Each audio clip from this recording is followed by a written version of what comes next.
Tonight, we will tell you a story of a time when the world held its breath, when dragon-headed ships emerged from the mist, bringing both terror and transformation. It is a tale of the Norsemen, known to history as Vikings, and the incredible vessels that carried them across oceans and into the very heart of Europe. You will learn how a single innovation in shipbuilding changed the course of history, why these warriors struck fear into the hearts of kings, and how their relentless journeys, though often brutal, also forged new paths of trade and discovery. Oh, and if you enjoy these stories that not only soothe your mind, but also expand your understanding of the past, please consider subscribing to the channel and pressing the bell icon. That way, you will not miss our future journeys into history. All right, find a comfortable spot. Perhaps curl up under a warm blanket. Take a deep, slow breath, letting the day's worries drift away. Let your body sink into the comfort of your bed, allowing every muscle to relax. Now, close your eyes and let your mind drift back to a distant time, to the shores of an ancient world, where the first whispers of a new era were about to be heard. As the 8th century of the Common Era gently drew to a close, a new rhythm of life had settled across the lands of Western Europe. After centuries of migrations and the gradual dissolution of the vast Roman Empire, a semblance of order was emerging. New kingdoms, often fragile but steadily consolidating power, were taking shape, their authority rooted in evolving feudal structures and the growing influence of the Christian Church. Monasteries and cathedrals, often built in places of profound natural beauty or quiet isolation, served as more than just centers of spiritual devotion. They were beacons of learning, repositories of ancient texts, and, critically, vast storehouses of accumulated wealth. Gold and silver, precious jewels, intricately crafted artifacts, and sacred relics flowed into these holy sites as offerings from pious rulers and devout commoners. Their remote locations and the widespread reverence for their sanctity often meant they were left undefended, their very holiness presumed to be their ultimate protection against any earthly threat. Yet, far to the north, beyond the familiar horizons of these nascent European realms, lay the rugged, often unforgiving landscapes of Scandinavia. This vast fjord-carved region, encompassing what we now know as Denmark, Norway, and Sweden, was the ancient home of the Norsemen. They were a people inextricably bound to their environment, to the deep, dark forests, the fertile but often sparse farmlands, and above all, to the sea. For generations, they had been skilled farmers, coaxing sustenance from the often harsh soil, but their mastery truly lay upon the waves. They were fishermen, traders, and explorers, navigating the intricate coastlines and vast open waters in vessels unlike any seen elsewhere in Europe. Their societies, though often fragmented into powerful chieftains and independent clans, shared a common tongue, a rich mythology, and a deep-seated warrior ethos that valued personal honor, courage in battle, and the accumulation of material wealth as signs of divine favor and earthly success. Internal rivalries and a steadily growing population, perhaps outstripping the capacity of their homelands, may have subtly begun to push their gaze outward, towards the richer, more settled lands to the south. For centuries, the small wind-swept island of Lindisfarne, nestled off the coast of Northumbria in what is now England, had stood as a revered sanctuary, a spiritual heartland of Christian faith.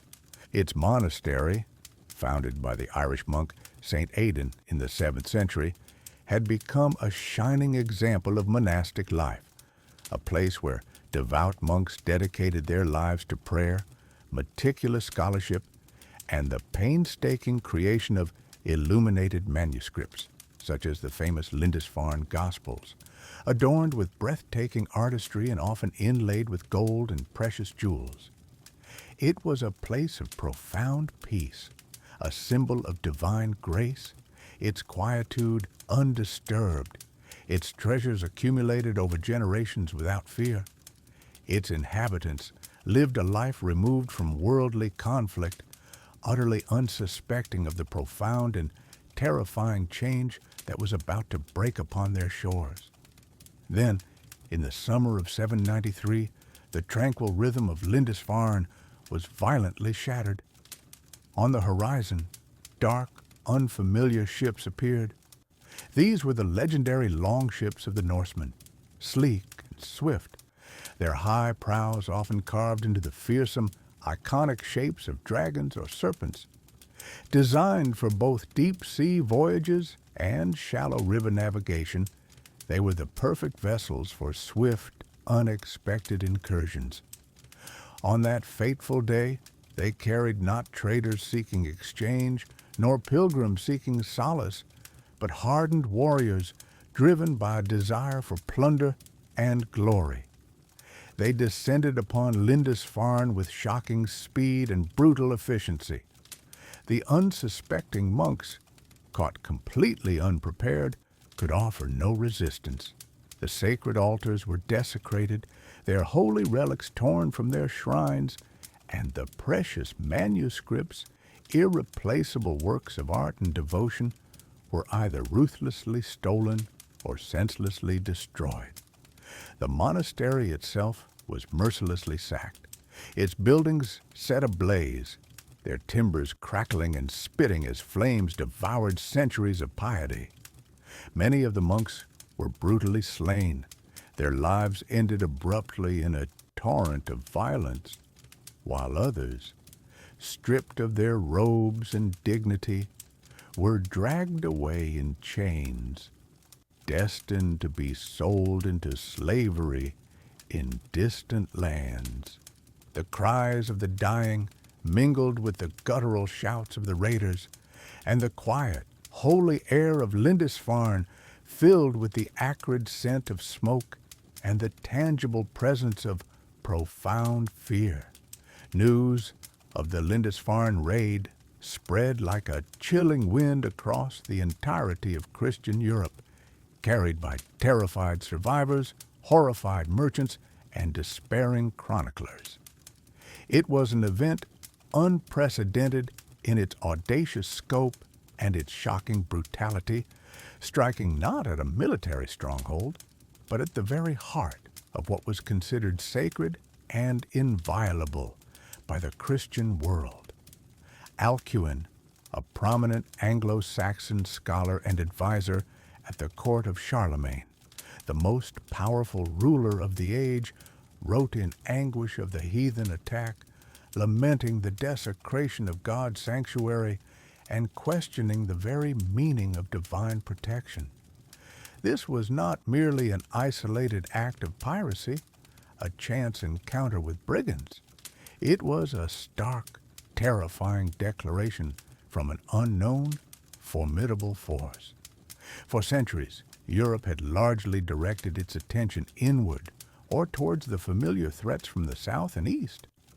Now, a new, utterly alien danger had emerged from the cold, mysterious north.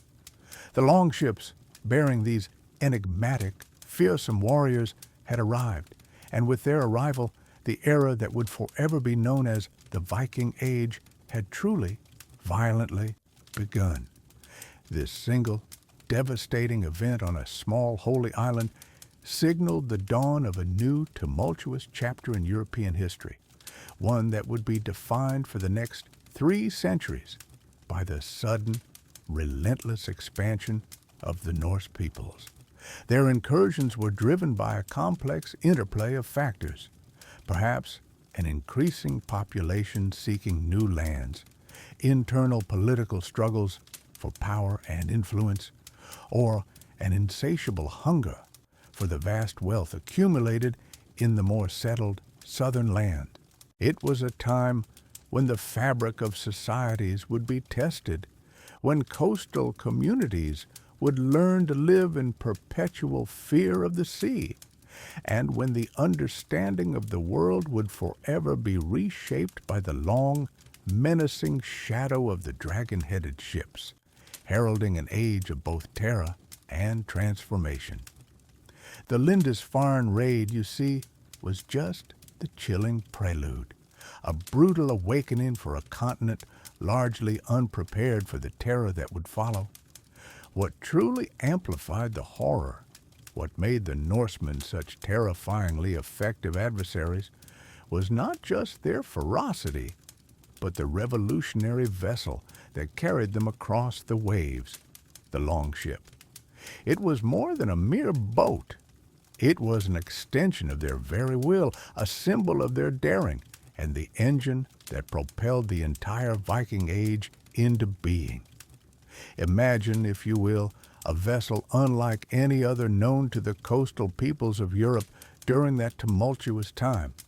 European ships were, by and large, heavy, deep-keeled, designed primarily for the slow transportation of cargo or for somewhat ponderous coastal travel. They were built for stability in open seas, but at the cost of speed and versatility. The Longship, however, was a profound marvel of naval engineering, a design perfected over centuries of pragmatic Norse shipbuilding experience, honed in the harsh northern waters. Its most defining characteristic was its exceptionally long, narrow, and critically, its shallow draft hull. This ingenious design meant it possessed an unparalleled dual capability. It could navigate not only the treacherous, storm-tossed open waters of the North Sea and the vast, often unforgiving Atlantic, braving immense swells and powerful currents with remarkable stability and resilience, but it could also glide with deceptive ease into the shallowest rivers, narrowest creeks, and even be beached directly onto Sandy. The Longship, despite its revolutionary design, was not a vessel of comfort. Its very efficiency in war and exploration meant sacrifices in living conditions. Imagine yourself on one of these magnificent yet stark vessels. There were no enclosed cabins, no private quarters. The deck, often covered only by a simple tarpaulin, served as the living space for every man aboard. You would sleep on your shield, wrapped in a wool blanket or animal hide, exposed to the relentless elements. Ocean winds, whether a gentle breeze or a howling gale, constantly whipped across the deck. Rain and sea spray soaked everything, chilling you to the bone, and the sun, when it appeared, beat down mercilessly, reflecting off the water. Every journey was a testament to endurance, a battle against nature as much as against any human foe. Provisions were simple, utilitarian, designed for long-term preservation. Your diet consisted primarily of dried fish, salted meat, and hardtack, a type of dry biscuit lasting for months. Water, a precious commodity, was stored in wooden barrels and carefully rationed. Fermented drinks like ale or mead were carried for hydration, morale, and as a safer alternative to contaminated water. There was no room for elaborate cooking. Meals were often cold, eaten quickly, focused solely on providing energy. The constant dampness, the pervasive smell of salt and tar, and the limited diet were ever-present realities of life at sea. Life on the Longship demanded constant collective effort and a mastery of seamanship. Every man was a rower, pulling at heavy oars for hours on end when the wind failed or when navigating narrow waterways. The rhythmic creak of the oarlocks and the steady splash of the blades were the constant soundtrack to their voyages across vast distances. When the single square sail was raised, you would be involved in managing the complex rigging, adjusting it to harness the wind's power. Bailing water was a continuous task, especially during storms, to keep the ship from becoming waterlogged. Damage to the hull or mast had to be repaired swiftly and ingeniously, often with limited tools, a true test of their craftsmanship and resourcefulness.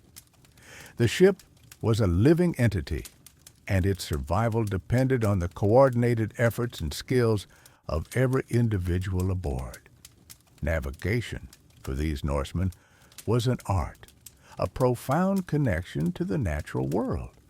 Lacking compasses or detailed maps, their understanding of the sea was unparalleled. They navigated by observing the sun's position during the day and the stars at night, often using a sunstone, a crystal capable of polarizing light to locate the sun on cloudy days. The flight patterns of birds, the subtle shifts in ocean currents, the distinctive color of the water, and even the faint smell of distant land were all crucial clues, read by experienced eyes. They held an encyclopedic knowledge of coastlines, visible landmarks, and tidal patterns across vast oceans. The helmsman, a seasoned veteran, held the crew's fate, guiding the ship with an almost intuitive sense, relying on generations of accumulated knowledge and a deep, innate understanding of the sea. Their voyages were calculated expeditions, guided by skill and courage. The close quarters on the Longship fostered a unique social dynamic. Hierarchy was clear, with the chieftain or captain at the helm, but every man had his vital role and contributed directly to collective survival. Discipline was paramount, often maintained through shared purpose and mutual reliance. The long hours of relentless rowing, shared hardships of storms and hunger, and constant awareness of danger forged unbreakable bonds among the crew. They became a true brotherhood, bound by the unforgiving sea and the shared quest for plunder or new fertile lands. The monotony of the open ocean was sharply punctuated by the thrilling anticipation of approaching land, intense preparation for an impending raid, or the sudden terror of a violent storm. This harsh, demanding life, far from weakening them, honed their physical prowess and mental fortitude, rigorously preparing them for brutal encounters on this rigorous life, endured day after day on the open sea, was not just about survival, it was the crucible in which the Vikings' most feared weapon was forged, their raiding strategy. The very design of the Longship, which allowed for such challenging voyages, also enabled a terrifying new form of warfare, fundamentally different from the slow, ponderous sieges or pitched battles of continental armies.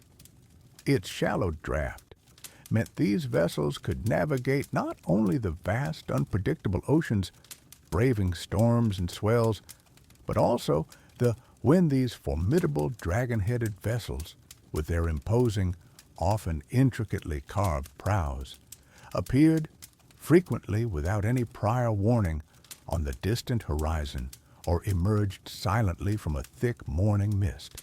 They ushered in an unprecedented wave of terror that swept inexorably across the vulnerable coast and winding riverbanks of unsuspecting Europe.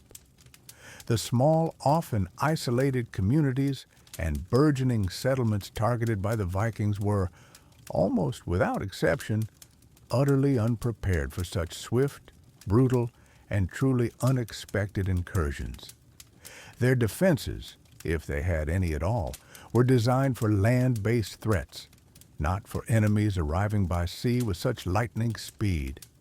Monasteries and churches, particularly those nestled in remote, peaceful locations, became the Vikings' most lucrative and frequently chosen targets. These sacred religious centers were, by their very nature, unfortified. Unlike the robustly built castles or the walled towns that were slowly beginning to dot the landscape, monasteries were places of worship, scholarship, and quiet contemplation. Their wealth protected only by a deep-seated faith and the long-held presumption of peace. Yet, they were the veritable treasuries of the era, holding not only profound spiritual riches, but also immense material wealth accumulated over many centuries.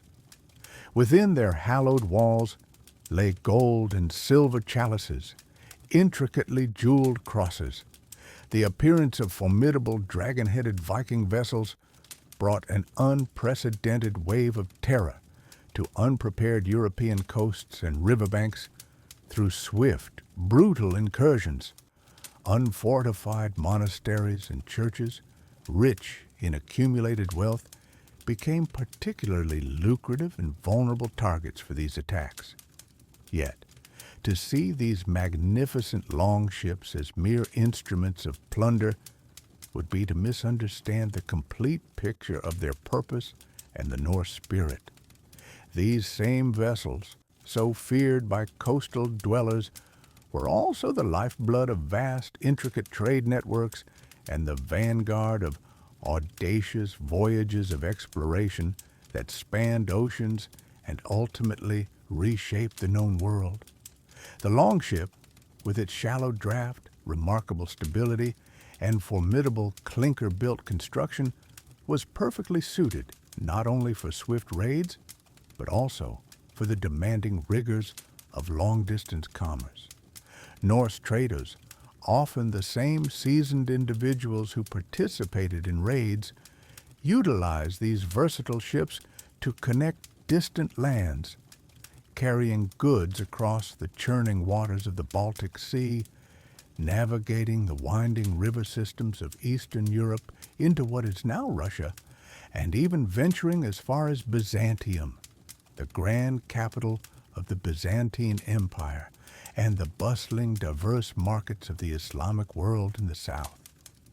They traded extensively in valuable commodities such as rich furs, glistening amber, the prized walrus ivory, and even slaves captured during their swift raids, exchanging these for precious silver coinage, exquisitely woven fine textiles, casks of imported wine, and rare exotic spices from the East.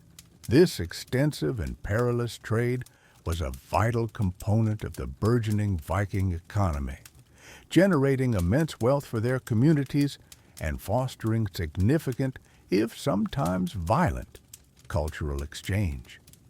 The longship, therefore, was a truly dual-purpose vessel, a potent symbol of both destructive power and profound economic ingenuity, allowing the Norse to forcefully or peacefully integrate themselves into the wider European and Asian spheres of influence, shaping the flow of goods and ideas across continents.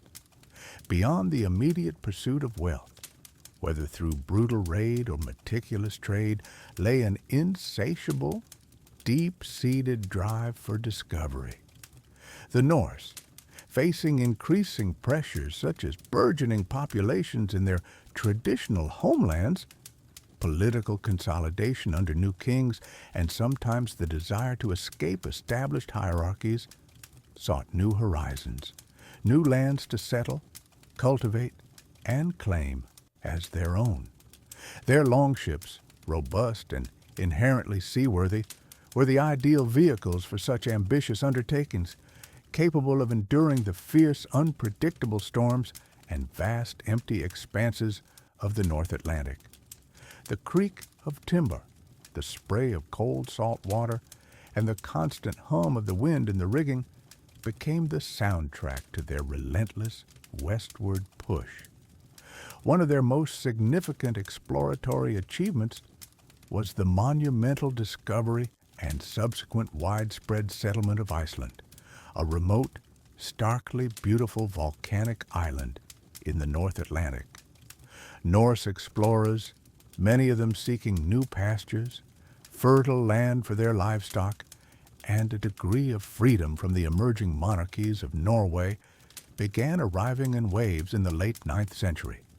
Ingolfur Arnarsson, often credited as the first permanent Norse settler, courageously established his farm in what is now Reykjavik, the capital of Iceland, around 874 CE. The systematic settlement of Iceland, famously known as the Landnam, was a massive undertaking requiring the transportation of entire families, their precious livestock, and essential supplies across hundreds of miles of treacherous open ocean. These voyages were enduring testaments to the Longship's unparalleled reliability and the Norse people's extraordinary courage and unwavering resilience in the face of the unknown. From Iceland, the unyielding spirit of exploration continued its relentless push westward. Around 985 CE, Eric the Red, an Icelandic outlaw with a strong will and a keen eye for opportunity, set sail to explore a land rumored to lie further west. He discovered a vast, predominantly ice-covered island, which he shrewdly named Greenland, hoping the appealing, verdant name would attract more settlers to its shores. Despite its harsh, formidable, icy interior, the island's coastal regions offered fertile fjords, rich hunting grounds for seals and whales, and promising fishing opportunities.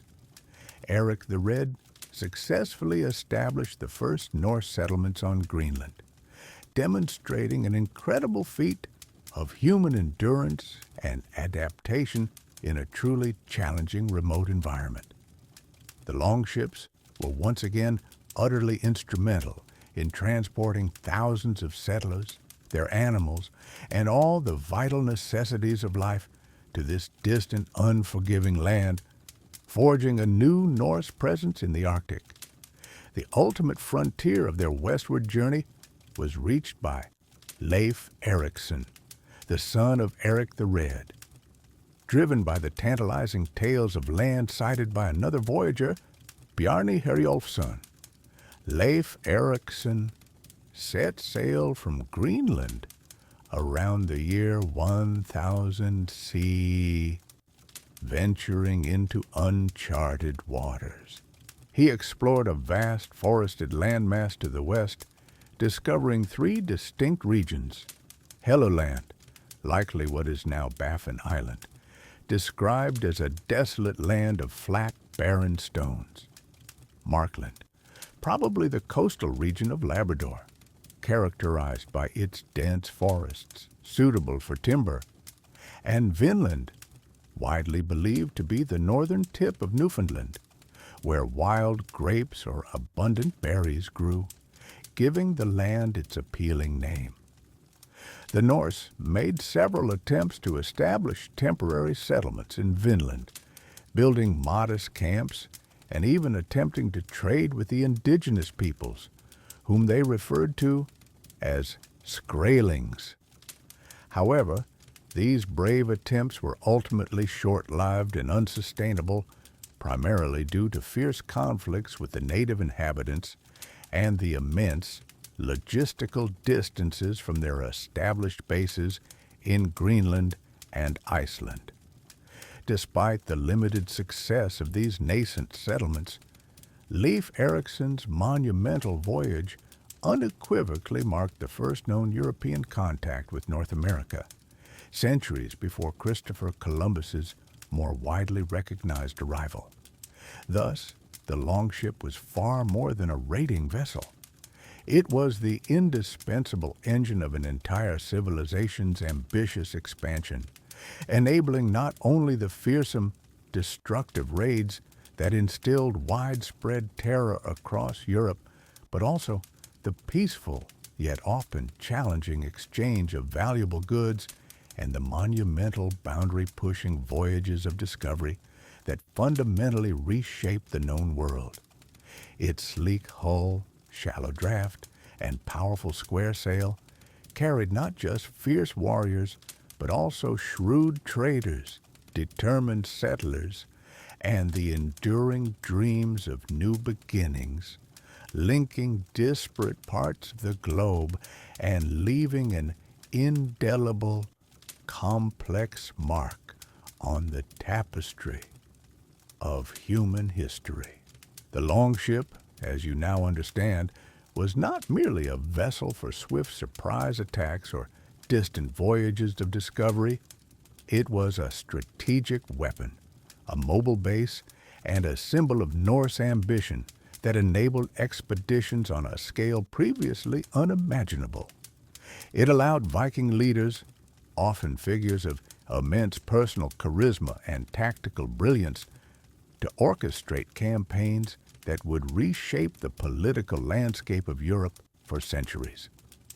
These were not random acts of piracy, but often meticulously planned military operations, driven by a desire for wealth, land, and glory, and executed by commanders whose names would become synonymous with terror and conquest. Among the most formidable of these leaders was a figure whose name echoed with both fear and legend, Ragnar Lodbrok. While historical accounts of Ragnar are often intertwined with myth, his impact on the Frankish kingdom in the mid-9th century was undeniably real. In the year 845, Ragnar led an immense fleet, said to number perhaps 120 longships, their dragon-headed prows cutting through the cold, gray waters of the Seine River. This sight, an endless procession of sleek, low-slung vessels laden with warriors, must have been utterly terrifying to the inhabitants of the Frankish countryside. The fleet sailed deep into the heartland, past unsuspecting villages and towns, until it reached the very gates of Paris, then a vital center of the Carolingian Empire. The siege of Paris in 845 was not a prolonged, desperate struggle to breach walls, but rather a display of overwhelming force designed to compel submission. Ragnar's strategy was clear. Rather than suffering heavy losses in a direct assault on the fortified city, he chose to encircle it, demonstrating his power and the vulnerability of the Franks. The sheer presence of such a vast Viking army, encamped around their capital, created an unbearable pressure. The Frankish king, Charles the Bald, facing a dire situation and lacking the immediate military strength to dislodge the invaders, chose to negotiate. He offered Ragnar and his men a staggering sum of silver, a tribute that came to be known as Danegeld, or Danish money, in exchange for their departure. This was a pivotal moment. It established a dangerous precedent, showing that large, well-organized Viking forces could extort immense wealth from powerful kingdoms simply by threatening destruction. Ragnar, with his mission accomplished and his longships laden with silver, returned home, his fame cemented, leaving behind a legacy of fear and a blueprint for future expeditions. Yet, the Vikings' ambitions were not limited to swift raids and lucrative ransoms. A profound shift occurred 2 decades later when the Norsemen embarked on a more sustained and formidable campaign, one that would fundamentally alter the map of England. In 865, a colossal force, later dubbed the Great Heathen Army, landed on the shores of East Anglia. This was not a raiding party. It was an army of conquest comprised of thousands of warriors, often led by the sons of Ragnar Lodbrok himself, including Ivar the Boneless, Halfdan Ragnarsson, and Ubba. Their motivation was complex. Some historians suggest it was revenge for Ragnar's death, while others point to the sheer opportunity presented by a fragmented England ripe for the taking. Ivar the Boneless, in particular, stood out among these leaders. He was known not for physical prowess, but for a chillingly brilliant strategic mind, an ability to see weaknesses and exploit them with ruthless efficiency. Unlike earlier Viking raiders who sought to return home before winter, the great heathen army adopted a new strategy. They wintered in England, establishing fortified camps and preparing for year-round campaigns. This allowed them to consolidate their gains and launch continuous assaults. Over the next decade, they systematically overwhelmed and conquered the Anglo-Saxon kingdoms of Northumbria, East Anglia, and Mercia. The fall of York in 866, a major Anglo-Saxon stronghold, was a brutal testament to their power and determination. The old stone walls of the city offered little protection against the relentless Norse onslaught. Only the Kingdom of Wessex, under the astute leadership of King Alfred the Great, managed to withstand the relentless onslaught and eventually halt the Viking advance. But the damage was done. The great heathen army's campaigns led to the establishment of the Danelaw, a vast area of eastern England where Norse law and customs prevailed, fundamentally changing the cultural and political fabric of the island. These expeditions, whether a swift strike on Paris or a decade-long conquest of England, showcased the Vikings' adaptability, their strategic foresight, and their unparalleled mastery of the longship as an instrument of pure power. The ability to project force rapidly across vast distances, to appear unexpectedly, to exploit internal divisions, and to withdraw with equal speed, made the Vikings a force that few could effectively counter in the early centuries of their age. The longship, therefore, was not merely a means of travel. It was the very embodiment of their military doctrine, allowing them to dictate the terms of engagement and to carve out new destinies across the continent. The strategic use of these vessels, combining speed with the capacity for large numbers of warriors, created a terrifying mobility that defined their era. As these Norsemen fundamentally reshaped the political landscape, expanding their influence from swift, devastating raids to large-scale military campaigns and even permanent settlements, it becomes essential to understand the deeper underlying forces that propelled them across the vast, churning seas and into foreign battlefields. Their relentless drive for conquest, their remarkable resilience in the face of immense dangers, and their willingness to venture into the unknown were not merely born of opportunity or a simple desire for new lands. They were profoundly rooted in a unique societal structure and a deeply ingrained warrior ethos that permeated every aspect of their lives, from the humblest farmer to the mightiest chieftain. This was a culture forged by the harsh realities of the northern lands, where survival often depended on strength, cunning, and an unwavering spirit. At the very heart of Viking society lay an unyielding and intricate code of honor, a concept far more complex than mere physical bravery. For a Norseman, his personal reputation, his era, was paramount, often valued above life itself. To be known as a brave warrior, a skilled and reliable sailor, an eloquent speaker, or a generous and just leader brought immense prestige and respect within his community. Conversely, dishonor, a stain on one's name, was a terrifying prospect, a fate often considered worse than death itself, leading to ostracization and loss of standing. This deep-seated belief meant that vows were sacred and binding, and personal slights, even seemingly minor ones, could swiftly escalate into bitter feuds, known as blood-heifer or blood feuds, that might span generations, demanding retribution and a restoration of balance. A man's word was his bond, and his deeds, whether on the bloody battlefield or in the bustling marketplace, meticulously defined his place and worth in the intricate social fabric.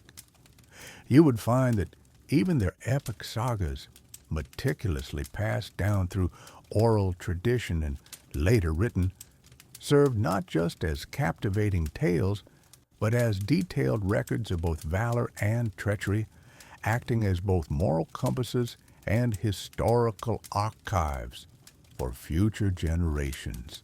To stand firm and unyielding in the face of overwhelming odds, to fiercely protect one's kin and community, and to avenge wrongs against one's family or chieftain were not just acts of courage, but sacred duties, deeply enshrined in their very being and reflected in their daily interactions, from the way they settled disputes to the way they greeted strangers. This stringent honor code was inextricably linked to their profound spiritual beliefs, particularly their understanding of death and the afterlife, which differed markedly from the Christian views of their adversaries. For many Norse warriors, the ultimate and most glorious aspiration was to die bravely in the heat of battle, with weapons in hand, a death that promised a direct, honored entry into Valhalla, the magnificent and awe-inspiring hall of Odin, the All-Father, ruler of Asgard. Imagine, if you will, a vast, echoing hall, its roof constructed entirely from shining shields, its walls adorned with spears, where brave fallen warriors known as Einherjar feasted eternally on the succulent meat of the mythical boar Sehrimnir, a creature endlessly resurrected each day to provide sustenance, and drank endless streams of potent mead, served by the beautiful and formidable Valkyries, Odin's handmaidens. Each morning, these resurrected heroes would arise not to rest, but to engage in fierce, joyous combat training, honing their skills and preparing for the ultimate prophesied cosmic battle of Ragnarok, the twilight of the gods, when they would fight alongside Odin against the forces of chaos. Then, by evening, all wounds would be miraculously healed. They would return to feast once more. This vivid and compelling vision of an honorable afterlife, filled with endless feasting, camaraderie, and combat, instilled a remarkable and almost supernatural fearlessness in their warriors.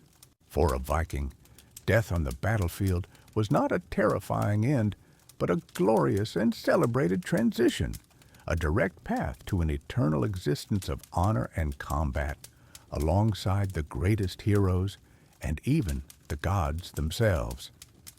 The chilling whisper of the northern wind, the cold, unyielding steel of an axe in hand, the thunderous roar of the sea, the deafening clash of shields, and the cries of battle.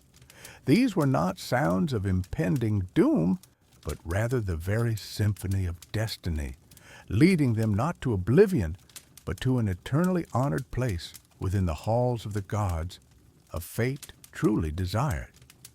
The relentless pursuit of personal glory, often referred to as drengerskap, a concept encompassing courage, generosity, and integrity, was another incredibly powerful and intrinsic motivator for the Norsemen. It was never enough to simply survive. One had to achieve great deeds, to perform acts of profound courage and skill, to carve out a name for oneself that would be remembered not just by one's contemporaries, but in the timeless sagas and sung with reverence by the skalds, their revered court poets and chroniclers. The perilous and often brutal raids offered the perfect, perhaps even the primary, opportunity for this. A successful raid brought not only tangible material wealth, gleaming gold, shimmering silver, captured slaves who could be traded or put to work, and exotic goods from distant lands, but also, crucially, immense social standing and enhanced prestige. A warrior who returned from a perilous expedition laden with plunder and thrilling tales of daring exploits, narrow escapes, and decisive victories, significantly enhanced his own reputation and, by extension, that of his entire family and clan. Wealth itself, you see, was not merely accumulated for its own sake, to be hoarded in a dark chest. It was very often distributed through lavish feasts, elaborate gift-giving ceremonies, and generous acts of patronage, further solidifying a chieftain's power, cementing crucial loyalties among his followers, and attracting new warriors to his banner. The gleam of a newly acquired, intricately crafted silver arm ring, the satisfying weight of a foreign coin, perhaps from Byzantium, or the sight of a valuable captured slave, all served as potent, undeniable symbols of a warrior's prowess, his cunning, and the perceived favor of the gods. This dynamic cycle of daring raids, the accumulation of both wealth and glory, and their subsequent redistribution, not only reinforced their fluid societal hierarchy, but also relentlessly fueled further, bolder expeditions. The iconic longships, therefore, were far more than just formidable vessels of war. They were essential instruments of social mobility, powerful engines of economic growth, and the very embodiment of their cultural aspirations, carrying men not just to foreign shores, but towards their own unique, deeply personal versions of immortality through fame and enduring legacy.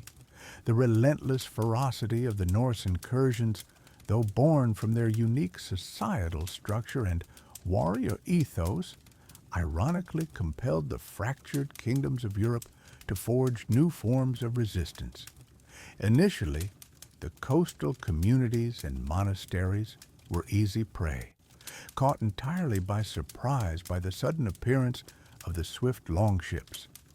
There was no standing army ready, no unified defense, and local lords often lacked the resources or foresight to protect their lands effectively. The Vikings, often arriving without warning, would land, plunder, and vanish before a significant counterforce could be mustered.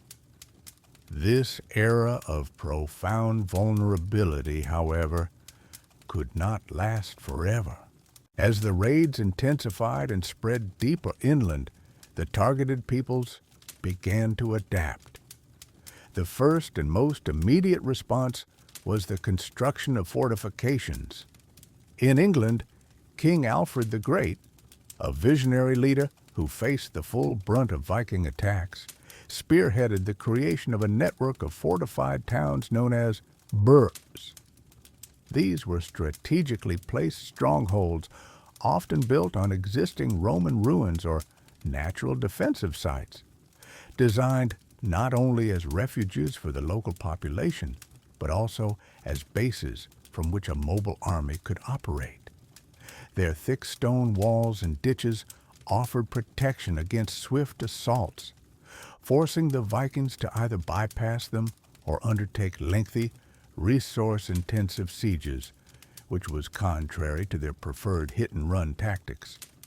These burhs gradually covered the landscape, making large-scale plundering expeditions far more perilous for the raiders. Beyond static defenses, European rulers also recognized the need to challenge the Vikings on their own terms, on the water. While the longship was a marvel of naval engineering, it was not invincible. Local navies, initially small and poorly equipped, began to grow. Ships were built, often larger and sturdier than the longships, designed to intercept the raiders at sea or block their access to rivers and estuaries. King Alfred, once again, was instrumental in this development, commissioning a fleet of ships that some accounts suggest were larger and faster than the Danish vessels, capable of engaging them directly in naval combat. Though these early naval engagements were not always decisive victories, they signaled a significant shift. The seas and rivers were no longer exclusively Viking domains. Military organization also underwent a profound transformation. The old feudal levies, where local lords provided soldiers only when needed, proved inadequate against the agile Viking forces. Kings began to establish more centralized military structures, sometimes maintaining standing forces, or at least having the means to rapidly mobilize trained warriors. Cavalry, though less effective against Viking infantry in open battle, proved invaluable for rapid pursuit of retreating raiders or for reinforcing threatened areas. The strategic use of fortified bridges, as seen in the defense of Paris against a massive Viking siege in 885-886 CE, demonstrated a growing sophistication in defensive planning. Count Odo of Paris, a key figure in this defense, showed that determined resistance could indeed repel even the largest Viking armies. Diplomatic solutions, though often born of desperation, also played a role. The payment of Danegeld, a tribute paid to Viking leaders in exchange for peace or their departure, became a common, if controversial, practice. While it provided immediate relief and sometimes encouraged the Vikings to move on to other territories, it also inadvertently fueled their desire for wealth and demonstrated a weakness that could be exploited. However, over time, a more strategic diplomatic approach emerged, encouraging Viking leaders to convert to Christianity and settle within the kingdom, granting them land in exchange for loyalty and defense against other raiders. This strategy, exemplified by the Treaty of Wedmore in 878 CE between Alfred the Great and Guthrum, the Viking leader, led to the creation of the Danelaw in England, an area of Norse settlement that eventually integrated into the larger English kingdom. These combined efforts, the building of formidable fortifications, the development of capable naval forces, the reform of military organization, and a more nuanced diplomatic engagement, gradually shifted the balance of power. Raiding became a far riskier and less profitable enterprise for the Vikings. The element of surprise diminished, and the likelihood of encountering well-organized resistance increased significantly. This forced a change in Viking strategy, moving away from opportunistic plunder towards larger, more organized invasions aimed at conquest and settlement, or towards seeking new, less defended territories further afield. The age of easy plunder was drawing to a close, replaced by an era of consolidation and more direct confrontation, fundamentally altering the nature of the Viking presence in Europe. As European kingdoms grew stronger and their defenses more formidable, the very nature of Viking expansion began to change, compelling the Norsemen to pursue conquest or settlement instead of mere plunder. This marked a significant turning point, leading to the gradual decline of the distinct Viking Age. One of the most profound shifts came through Christianization. The Norse people, renowned for their pagan beliefs and fierce warrior ethos, increasingly encountered the burgeoning Christian world during their travels. This conversion was not always immediate or entirely peaceful. Sometimes it was a strategic decision by chieftains seeking alliances, trade advantages, or legitimacy in the eyes of powerful Christian monarchs. However, over time, the adoption of Christianity profoundly reshaped Norse society and its outlook. The traditional raids on monasteries and churches, once easy and lucrative targets, became less justifiable for those who now worshiped the same God. The promise of Valhalla, the glorious hall of fallen warriors, slowly began to compete with the Christian promise of eternal salvation.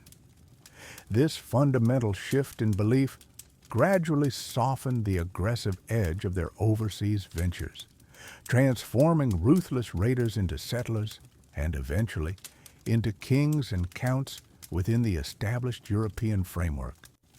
Simultaneously, the consolidation of kingdoms within Scandinavia itself played a crucial role.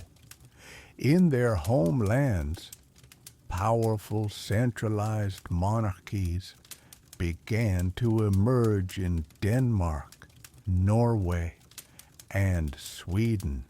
These nascent kings sought to control their own warriors, channeling their formidable energies into internal conflicts, the building of new towns, or more organized, state-sanctioned warfare, rather than independent raiding expeditions. This centralization meant fewer freelance warbands setting sail for foreign shores. In the lands where they had settled, such as the Danelaw in England or Normandy in France, the Norse themselves became an integral part of existing or newly formed kingdoms. They intermarried with local populations, adopted local languages, though their own tongues heavily influenced the emerging English language, and transformed from nomadic raiders into permanent farmers, traders, and rulers. Their descendants, like the Normans who would later conquer England, became powerful European players, but they were no longer Vikings in the traditional sense. The dynamic energy that once fueled hit-and-run raids now shifted towards establishing new societies, building infrastructure, and integrating into the complex tapestry of medieval Europe. The process of integration often involved a blending of cultures. Norse laws and customs, particularly in areas like commerce and justice, influenced the legal systems of the lands they settled. Their advanced shipbuilding techniques continued to evolve and were adopted by others.